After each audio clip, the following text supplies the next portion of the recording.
والسلام على الانبیاء والمرسلین وعلى آلہ الطیبین الطاہرین وعلى آل ازواجہ الطاہرات الی یوم الدین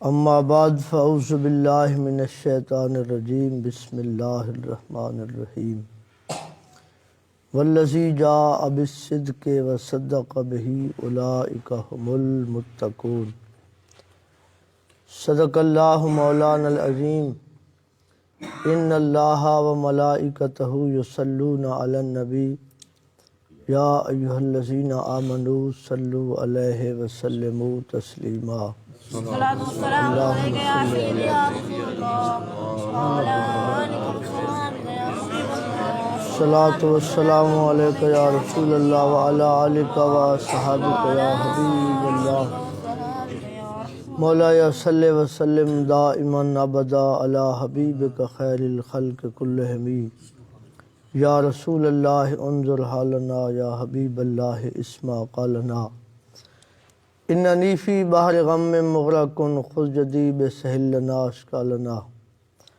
اللہ رب العزت جل شانہ کی حمد و ثنا سرکار کی ذات بابرکات پر ہدیہ درود و سلام عرض کرنے کے بعد قرآن مقدس کی ایک آیہ مقدسہ آج کی اس بابرکت محفل میں تلاوت کرنے کا شرف حاصل کیا ہے، جس میں اللہ رب العزت جل شانہ نے اپنے پیارے پیغمبر جناب محمد رسول اللہ صلی اللہ علیہ وسلم اور آپ کے یار غار جناب سیدنا صدیق اکبر رضی اللہ تعالی عنہ کے تقوی کی تصدیق فرمائی ہے۔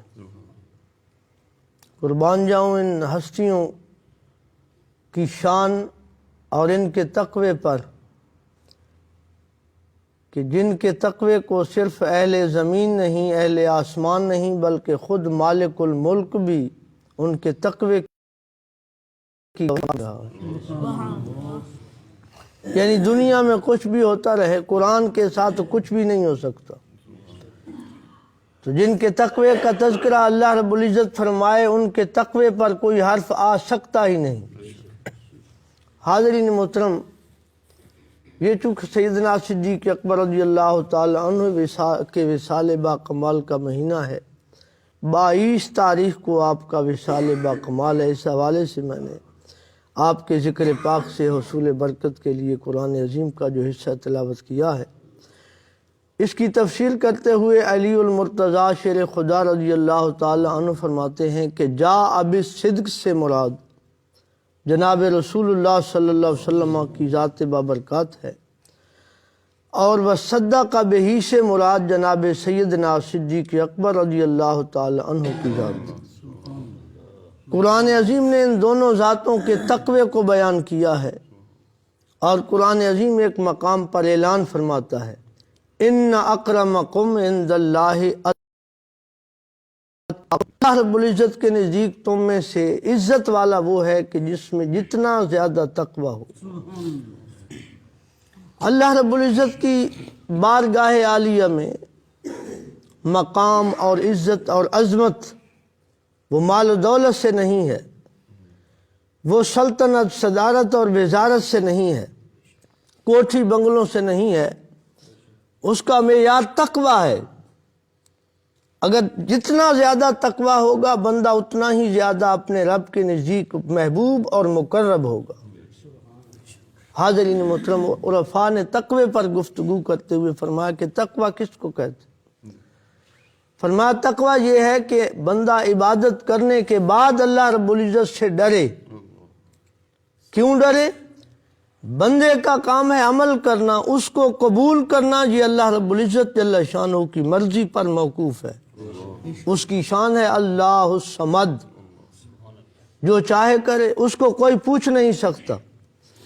بنی اسرائیل کا ایک شخص تھا، 60 سال اس نے عبادت کی۔ جناب موسیٰ علیہ السلام کی طرف اللہ رب العزت نے وحی فرمائی کہ اے موسیٰ اس کو بتاؤ کہ تیری یہ ساری عبادت میں نے کوئی قبول نہیں کی۔ موسیٰ علیہ السلام اسے بیان کرتے ہیں کہ بندہ خدا تیری ساری عبادت مردود ہو گئی ہے، غیر مقبول ہے، اللہ رب العزت کی بارگاہ میں قبول نہیں۔ تو وہ جھومنے لگ گیا۔ آپ نے فرمایا بندہ خدا یہ تو غم کا مقام ہے، رنج کا مقام ہے، یہ تو پریشانی کا عالم ہے کہ 60 سالہ تیری عبادت قبول نہیں ہوئی۔ اس نے کہا اے اللہ کے پیغمبر، قبول کرنا اس کی مرضی ہے، آج مجھے یہ تصدیق ہو گئی ہے کہ میں نے 60 سال اس کی عبادت کی ہے۔ میں یہ خوشی اس لیے کر رہا ہوں کہ میری زندگی کا جتنا پیریڈ گزرا ہے یہ سب کا سب اس کی عبادت، مجھے تو یہ آج تصدیق ہو گئی ہے کہ میں نے جو عبادت کی ہے یہ عبادت اس کی تھی، اور اس نے قبول کرے یا نہ کرے یہ اس کی مرضی پر موقوف ہے۔ میرا کام تھا کرنا، یہ آگے اس کی مرضی ہے کہ وہ قبول کرے یا نہ کرے۔ حضرت عمر پاک رضی اللہ تعالیٰ عنہ کی یہی کیفیت تھی۔ عبادت کے بعد اللہ رب العزت کا ڈر اتنا تھا، عید کا دن ہے، آپ رو رہے ہیں، آپ نے عرض کی حضور آج تو بڑی خوشی کا دن ہے، مسرت کا دن ہے، ہر کوئی خوش باش ہے، حشاش بشاش ہے، آپ رو رہے ہیں۔ فرمایا رو اس لیے رہا ہوں کہ پورا مہینہ روزے رکھے ہیں، یہ معلوم نہیں کہ اللہ رب العزت نے قبول بھی کیے ہیں یا نہیں۔ تو یہ ان لوگوں کے تقوی کا عالم تھا۔ حضرت کعب بن احبار جی ایسے شخص ہیں جن کو شرف تابعیت حاصل ہے، لیکن یہ حضور کے دور میں بھی تھے، حضور کا دیدار بھی کیا ہے۔ ایمان بعد میں لانے کے بعد شرف صحابیت کا منصب نہیں، شرف تابعیت کا منصب ان کو اللہ رب العزت نے عطا فرمایا۔ عمر بن خطاب ان سے فرماتے ہیں کہ اے کعب بن احبار، تم پہلی کتابوں کے بھی عالم ہو اور قرآن عظیم کے بھی عالم ہو، ذرا بتاؤ کہ تقوی کیا ہے؟ آپ نے فرمایا میں آپ کے سوال کا جواب دیتا ہوں، ذرا آپ یہ بتائیں کہ کبھی آپ کا گزر کسی خاردار وادی سے بھی ہوا ہے؟ فرمایا ہاں کئی مرتبہ ہوا ہے۔ تو پھر آپ وہاں سے کیسے گزرتے ہیں؟ فرمایا جب میں کسی خاردار وادی سے گزرتا ہوں تو میں اپنے دامن کو سمیٹ لیتا ہوں، اپنے لباس کو لپیٹ لیتا ہوں کہ کہیں کوئی خار میرے دامن کو یا میرے لباس کو تار تار نہ کر دے۔ آپ نے فرمایا تقوی یہی ہے کہ زندگی کی خاردار وادی میں ہر قدم سنبھل کر رکھا جائے اور سنبھل کر اٹھایا جائے، کہیں یہ دنیا کی خاردار وادی ایمان و اسلام اور تقوی کے اس لباس کو اور وجود کو تار تار نہ کر دے۔ حاضرین محترم، قرآن عظیم نے بھی تقوی پر گفتگو کرتے ہوئے ارشاد فرمایا ھدی للمتقین الذین یؤمنون بالغیب۔ فرمایا کہ متقی وہ ہیں کہ ھدی للمتقین الذین یؤمنون بالغیب، جو غیب پر ایمان رکھتے ہیں، یعنی بن دیکھے مانتے ہیں۔ تقوی کا اعتقادی پہلو قرآن عظیم نے جو بیان کیا ہے، فرمایا ھدی للمتقین الذین یؤمنون بالغیب، متقی وہ ہیں، قرآن ان کے لیے ہادی و مرشد، رہبر و رہنما ہے۔ قرآن تو ابو جہل جانتا تھا لیکن قرآن سے کچھ حاصل نہ کر سکا۔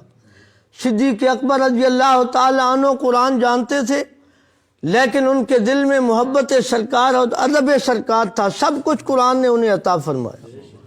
ھدی للمتقین الذین یؤمنون بالغیب، فرمایا وہ لوگ متقی وہ ہیں کہ جو بن دیکھے ایمان رکھتے ہیں۔ سرکار نے فرمایا طوبیٰ لمن ارانی وآمن بی، ان کو مبارک ہو جنہوں نے مجھے دیکھا اور مجھ پر ایمان لائے، کیونکہ کچھ ایسے بھی بدبخت تھے جنہوں نے سرکار کو دیکھا، دیکھنے کے باوجود ایمان نہیں لائے، حالانکہ انہوں نے معجزات بھی دیکھے، چاند کے ٹکڑے ہوتے ہوئے بھی دیکھے، سورج کو واپس پلٹتے ہوئے بھی دیکھا، اور درختوں کو چل کر بارگاہ میں آنا یہ بھی دیکھا، پتھروں کے درود و سلام بھی اپنے کانوں سے سنے، لیکن اس کے باوجود ایمان نہیں لائے۔ تو سرکار نے فرمایا ان لوگوں کو مبارک ہو جنہوں نے مجھے دیکھا اور میرے دیکھنے کے بعد مجھ پر ایمان لائے۔ اور آگے اس حدیث پاک کا حصہ ہے، فرمایا طوبیٰ 7 مرات، ان کو 7 مرتبہ مبارک ہو، من لم یرانی وآمن بی، جنہوں نے مجھے نہیں دیکھا اور بن دیکھے مجھ پر ایمان لاتے ہیں۔ بن دیکھے تو قرآن یہی بات کہتا ہے کہ یؤمنون بالغیب، جو بغیر دیکھے ماننے والے لوگ ہیں، اور پھر جو دیکھ کر جب بن دیکھے مانتے ہیں، اس طرح مانتے ہیں۔ قرآن عظیم فرماتا ہے کہ اشد حبا للہ، ان کی شدید محبت اللہ رب العزت یا اللہ رب العزت جل شانہ کے محبوب بندوں سے ہوتی ہے۔ اشد حبا للہ، پھر ان کی محبت اتنا تجاوز کر جاتی ہے، اتنی بڑھ جاتی ہے کہ وہ اپنے محبوب کی ذات میں فنا ہو جاتے ہیں۔ اور قربان جاؤں سیدنا صدیق اکبر پر، اور کسی نے اسی مقام پر کہا ہے نا کہ لوٹ آئے جتنے فرزانے گئے، تاب منزل صرف دیوانے گئے، اور فرمایا مستند رستے وہی مانے گئے جن سے ہو کر یہ پروانے گئے۔ تو اصل صحیح رستہ صراط مستقیم وہی ہے جس سے سرکار کے دیوانے چلے۔ حاضرین محترم، سرکار کا ارشاد پاک ہے، سرکار نے فرمایا من اراد ان ینظر میتا یمشی علی وجہ الارض فلینظر الی ابن ابی قحافہ، فرمایا کہ اگر زمین کے منہ پر کوئی چلتی ہوئی لاش دیکھنا چاہے تو وہ میرے صدیق اکبر کو دیکھ لے۔ اس کی وجہ کیا ہے؟ اس کی وجہ یہ ہے کہ صدیق رضی اللہ تعالیٰ عنہ نے اپنا سب کچھ مٹا کر، ان کی اپنی مرضی کو ختم کر کے، ان کا اندیہ، ان کا نظریہ، ان کا منشا، ان کا عقیدہ وہ مرضی محبوب اور مرضی خدا تھی۔ انہوں نے اپنی مرضی کو فنا کر دیا تھا، اور فنائیت کا یہ عالم تھا کہ جو کچھ سنتے تھے اس پر عمل کی ہمیشہ کوشش کرتے تھے۔ ایک دن رحمت کائنات جناب محمد رسول اللہ صلی اللہ علیہ وسلم صحابہ کرام کے مجمع میں بیٹھے ہیں، جیسا کہ 14ویں کا چاند ستاروں کے درمیان چمک رہا ہو۔ قربان جاؤں کتنا پر نور ماحول ہوگا اور کتنا یہ بابرکت سما ہوگا کہ سرکار دو عالم صلی اللہ علیہ وسلم جلوہ فروز ہیں، اور سرکار کے سامنے کہیں تاج صداقت چمک رہا ہے، اور کہیں تاج عدالت چمک رہا ہے، کہیں تاج سخاوت ہے، اور کہیں بہادری اور ولایت کے چراغ روشن ہیں۔ قربان جاؤں سرکار نے صحابہ کرام میں سے اپنے غلاموں میں سے ارشاد فرمایا کہ آج تم میں سے کوئی ہے جس نے آج کسی یتیم، کسی مسکین کو کھانا کھلایا ہو، بھوکے کو کھانا کھلایا ہو؟ صدیق اکبر رضی اللہ تعالیٰ عنہ فرماتے ہیں کہ اللہ کے نبی، میں نے آج ایک مسکین کو کھانا کھلایا۔ سرکار نے فرمایا کوئی تم میں سے ہے جس نے آج کسی بیمار کی بیمار پرسی کی ہو؟ فرمایا اللہ کے نبی، آج میں نے ایک مسلمان بیمار کی بیمار پرسی کی ہے۔ سرکار نے فرمایا کوئی ہے جس نے آج روزہ رکھا ہو؟ فرمایا اللہ کے نبی، آج میں روزے سے ہوں۔ سرکار نے فرمایا کوئی ہے جس نے آج کسی مسلمان پر نماز جنازہ پڑھی ہو؟ آپ نے عرض کی اللہ کے نبی، آج میں نے ایک مسلمان کی نماز جنازہ پڑھی ہے۔ سرکار نے فرمایا جس نے یہ 4 کام آج کیے ہیں، اگر چلتا پھرتا جنتی دیکھنا چاہو تو میرے صدیق اکبر کو دیکھو۔ قربان جاؤں ویسے تو آپ کی شان اتنی طویل اور اتنی عریض ہے، لیکن علامہ جلال الدین سیوطی رحمۃ اللہ تعالی علیہ نے آپ کے کچھ خصائص کو بیان کیا ہے۔ ان میں سے ایک خصوصیت یہ ہے کہ لفظ صدیق، لقب صدیق ابو بکر کو سرکار کی زبان سے ملا ہے۔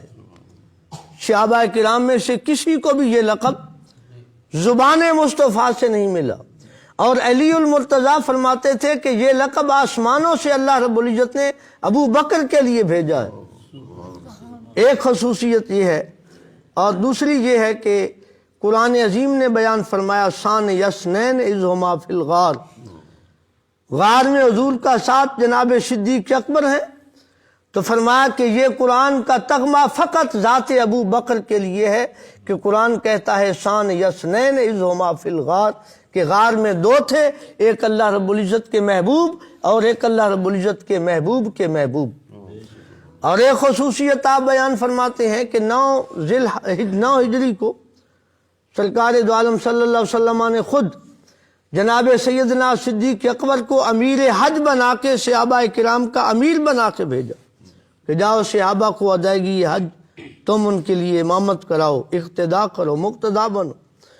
اور ایک خصوصیت یہ ہے کہ رحمت کائنات صلی اللہ علیہ وسلم نے اپنی زندگی کے آخری ایام میں اپنی آخری نماز جو تھی وہ صدیق اکبر رضی اللہ تعالیٰ عنہ کی اقتداء میں ادا فرمائی۔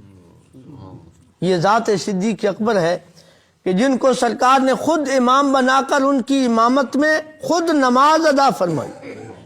قربان جاؤں، یہ مقام کوئی معمولی مقام نہیں ہے۔ ذرا دیکھیے، بیت المقدس ہے اور بیت المقدس کے مقتدی دیکھیے، جناب سیدنا ابراہیم، سیدنا آدم، سیدنا نوح علیہ السلام، جناب سیدنا ابراہیم علیہ السلام، اسماعیل علیہ السلام، اسحاق علیہ السلام، سیدنا یعقوب علیہ السلام، لیکن یہ صفیں باندھ کر کھڑے ہیں، انتظار ہے امام کا، آج کون امامت کرائے؟ تو آج اللہ رب العزت کے محبوب جو زمانے کے سید المرسلین خاتم النبیین ہیں، آج وہ امام ہیں۔ لیکن آج یہ منظر بھی لوگوں نے دیکھا کہ وہ امام جو امام الانبیاء ہے، آج وہ اقتداء صدیق اکبر میں نماز ادا فرما رہے۔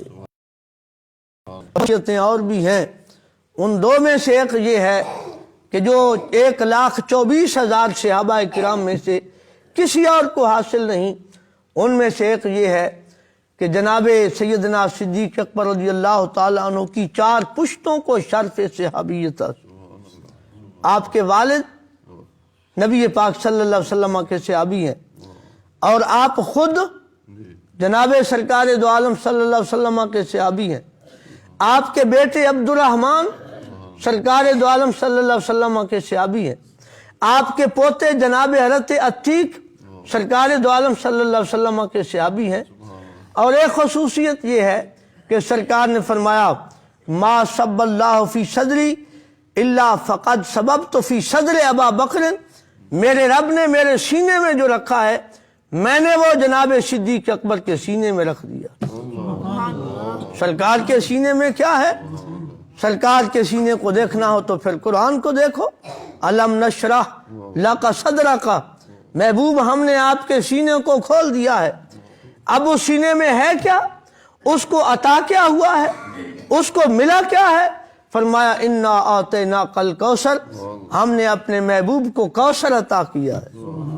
قرآن عظیم بیان کرتا ہے قلت اور کثرت کو، اور قلت کو بیان کرتے ہوئے ارشاد فرماتا ہے کل متاع الدنیا الا قلیل، یہ دنیا کا ساز و سامان جس میں پہاڑ، دریا، سمندر، بحر و بر، شجر و حجر، جن و انس، فرمایا کہ کل متاع الدنیا الا قلیل، یہ سارے کے سارے قلیل ہیں۔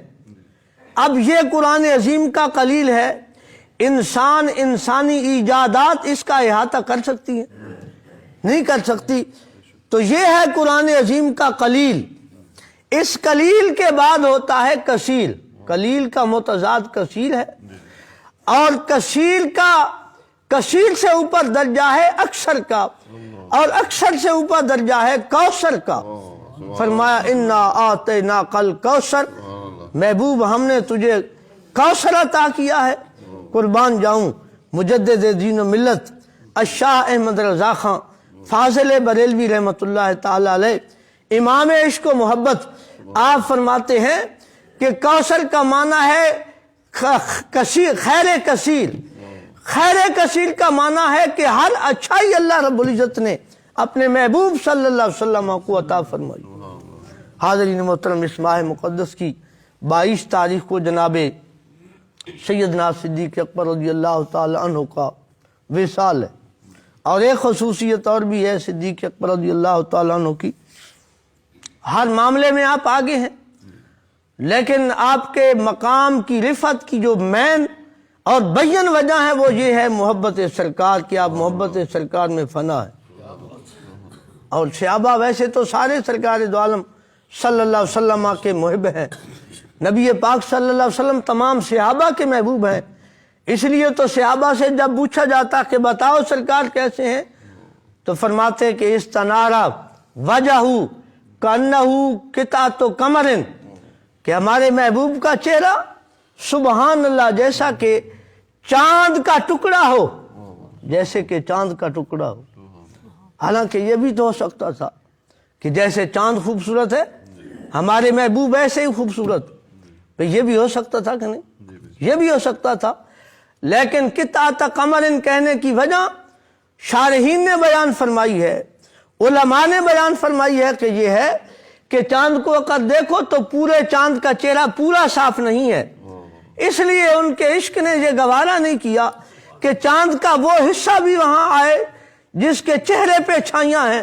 تو انہوں نے ٹکڑا کہا ہی اس لیے ہے کہ محبوب صلی اللہ علیہ وسلم کے چہرے میں تو کوئی داغ و دھبے کا تصور ہی نہیں کر سکتا. اسی لیے تو حضرت حسان کہتے ہیں وَأَحْسَنَ مِنْكَ لَمْ تَرَ قَطُّ عَيْنٌ وَأَجْمَلَ مِنْكَ لَمْ تَلِدِ النِّسَاءُ خُلِقْتَ مُبَرَّأً مِنْ كُلِّ عَيْبٍ كَأَنَّكَ قَدْ خُلِقْتَ كَمَا تَشَاءُ. حاضرین محترم، تو تاجدار گولہ نے یہی تو فرمایا یہ صورت شالہ پیش نظر رہے وقت نزاعت روز حشر وچ قبر دے ہوسی جدوں پل تھی گزر سب کھوٹیاں تھی سن تد کھریاں سبحان اللہ ما اجملکا ما احسنکا ما اکملکا. کتھاں مہر علی کتھاں تیری ثنا مشتاق اکھاں کتھاں جا اڑیاں. اور قرآن کہتا ہے کہ اے محبوب قد نرا تقلب وجہک فی السماء فلنولینک قبلۃ ترضیٰ. محبوب تیرے چہرے کو صدیق اکبر یا جبریل یا عشرہ مبشرہ یہ کیا دیکھتے ہیں؟ میں تیرے چہرے کو دیکھ رہا ہوں کہ تیرا چہرہ آسمانوں کی طرف اٹھ رہا ہے. کوئی مثل نہ ڈھولن دی چپ کر مہر علی اتھے جا نہیں بولن دی. اور صدیق اکبر کے وصال کے دن آپ نے وصیت فرمائی اپنی بیٹی کو، ٹائم زیادہ تو نہیں ہوگا، وصیت فرمائی کہ بیٹا مجھے ان ہاتھوں سے غسل دیا جائے جن ہاتھوں سے سرکار دو عالم صلی اللہ علیہ وسلم کو غسل دیا، اور مجھے انہی چادروں میں کفن دیا جائے. نماز جنازہ پڑھنے کے بعد مجھے سرکار کی بارگاہ میں روضہ اقدس کے سامنے حاضر کیا جائے، عرض کی جائے آپ کا غلام حاضر ہے، اب اگر اجازت ملے تو مجھے سرکار کے قدموں میں، اجازت نہ ملے تو مسلمانوں کے قبرستان جنت البقیع میں دفن کر. آپ کا وصال ہوا. بیٹی نے کہا حضور آپ کا نیا کفن خریدیں گے. آپ نے فرمایا کہ وہ نیا کفن جو مجھے آپ نے پہنانا ہے نا یہ سوچ صدیقی ہے، میرے نبی کے کسی غریب غلام کے کام آئے گا کہ وہ اس کا لباس بنا لے گا. میں نے تو قبر میں چھپ جانا ہے، یہی میرے لیے ٹھیک ہے. آپ کا وصال ہوا، غسل و کفن ہوا، نماز جنازہ ہوئی، روضہ رسول پہ داخل کیا گیا. علی پاک فرماتے ہیں کہ میں وہ بندہ ہوں کہ جس نے اپنے حضور کی بارگاہ میں عرض کیا اور اپنے کانوں سے سنا، کانوں سے سنا کہ سرکار کے روضہ پاک سے آواز آئی ادخلوا الحبیب الی الحبیب. دروازہ کھل گیا اور فرمایا کہ محبوب کو محبوب کی بارگاہ میں پہنچا دو. اور یہ خطہ زمین، یہ ٹکڑا زمین جو ہے نا یہ اتنا اعلیٰ ہے، متفقن علیہ علماء کا یہ فیصلہ ہے کہ یہ ٹکڑا تمام زمین کے خطوں ٹکڑوں سے افضل و اعلیٰ ہے، بلکہ یہ عرش و کرسی سے بھی اعلیٰ ہے. تو صدیق اکبر کا مسکن جو ہے وہ بھی پوری کائنات سے اعلیٰ ہے. قربان جاؤں کسی نے بڑی بہترین بات کی ہے کہ صدیق تیرا مسکن دنیا تو نرالا ہے، جنت دیاں کیا ریساں عرشاں تو بھی اعلیٰ ہے. اللہ رب العزت میری اور آپ کی یہ حاضری اپنی بارگاہ اقدس میں قبول فرمائے. وآخر دعوانا ان الحمدللہ رب العالمین.